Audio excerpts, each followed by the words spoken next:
Welcome back to DPL. Now, my favorite part of the show, chilling and grilling. And of course, we can't chill, we can't grill without my man, Matt Peterson from Matador Meat and Wine. Matt, thanks for being with us. We missed you. What do you got cooking for us today? Something special. This is special. This is the best beef in the world. All right. This is Kobe beef. Kobe beef. Kobe beef from Kobe, Japan. Okay. You'll see a lot of imposters. You'll see American Kobe. You'll see Australian Kobe. No such thing. It's like there's no American champagne. Right. Champagne is champagne. Kobe is Kobe. Now, where does it come from? Now, you just get a cut of meat and season it and make it Kobe, No, or does sir. it come from a Kobe cow? It comes from a cow called the Japanese black. Okay. Which is the breed of the cow, like an Angus or a Longhorn. This is called a Japanese black. All right. But it's produced in Kobe, Japan. The animal is raised with unbelievable care. It's fed rice, it's fed corn, it's fed beer. You've always heard about this beer-fed beef. Yeah, This is it. It's massaged daily. Wow. The cow is massaged for 2 years or so. The animal is taken unbelievable care of to produce this unbelievable beef. Right. This happens to be the strip cut. Excuse me, it's the strip cut, which is the loin. We have strips here in America. It's the same cut on the same cow, just a different species. Okay. So we've seasoned it with kosher salt and black pepper, a little bit of butter in the pan. That is it. Okay. When you're dealing with high quality beef, you don't need to marinate it. You don't hide the beef. Don't ruin it. Yeah. This is the real deal, and you want to treat it as such in an unadulterated fashion.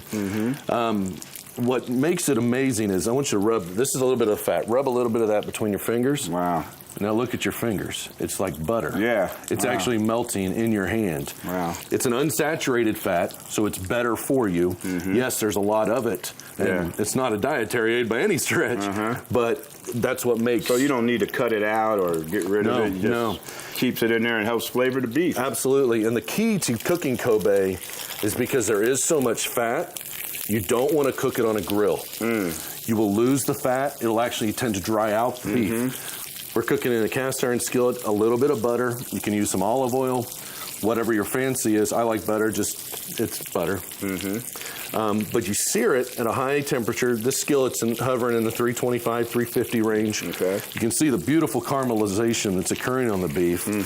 The key to Kobe is even if you like a steak more to the rare side, you really want this more to the medium side because you want to get all that caramelization. You want to render some of that down. You don't want it to be chewy with the fat. Yeah. Now, when I taste this, will I notice the difference? You've heard the term melt in your mouth? Yeah. It melts in your mouth. Does it, huh? Just like that fat was melting in your fingers, the beef will melt in your mouth. I mean, it is phenomenal stuff. It's extremely expensive. I'm not going to lie to you and tell you can pick this up at, for $20 a steak. This steak retails at our shop for $264 a pound. Excuse me? Yes, sir. $264 a pound? Only 4,000 tons of Kobe comes into America a year. Wow. That sounds like a lot until you realize that Americans eat over 220 million tons of beef. Wow. So you're talking less than 1/10 of 1% of beef in America. To my knowledge, I'm the only one retailing this in the DFW Metroplex and possibly even Texas. So there's a high demand for it. Well, most of it goes to places like Vegas and New York and LA. There's only 2 restaurants and maybe 3 restaurants in Dallas that serve it on any occasion, and it's certainly not, carved in stone on their menu. Right. It's very rare. This steak is pretty much done.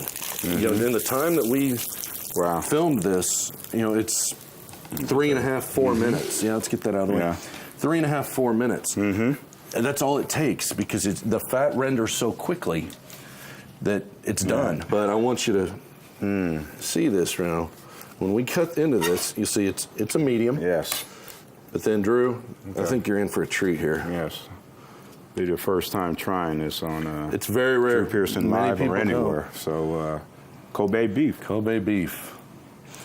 You'll notice the crispness, but then it melts in your mouth.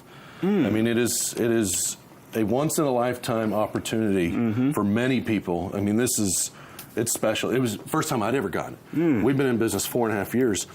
I only got 30 pounds of this stuff, and it's the first time I've ever been able to get it in 4 years. I mean, it takes your breath away. Is the flavor. It's a unique flavor, very tasty, very tasty. Very rich. And the moisture of it. I mean, I guess the fat keeps that moist like that, and even the fat tastes good. Isn't that cool? Man, it tastes really good. Well, we thank you for enlightening us with this Kobe beef. I don't know if I can afford it, but I'm going to eat all this while you got it here. Okay? Someone's got to eat it. Is that good, Matt? Yeah, thanks for being with us, man, and educating us on Kobe beef. More Drew Pearson Live will return, but before we do, get more information about Matador Meat and Wine or select cut of their delicious Kobe beef. Check out matadormeat.com. We'll be back after this. Grillin' and Chillin' on Drew Pearson Live is brought to you by Matador Meats.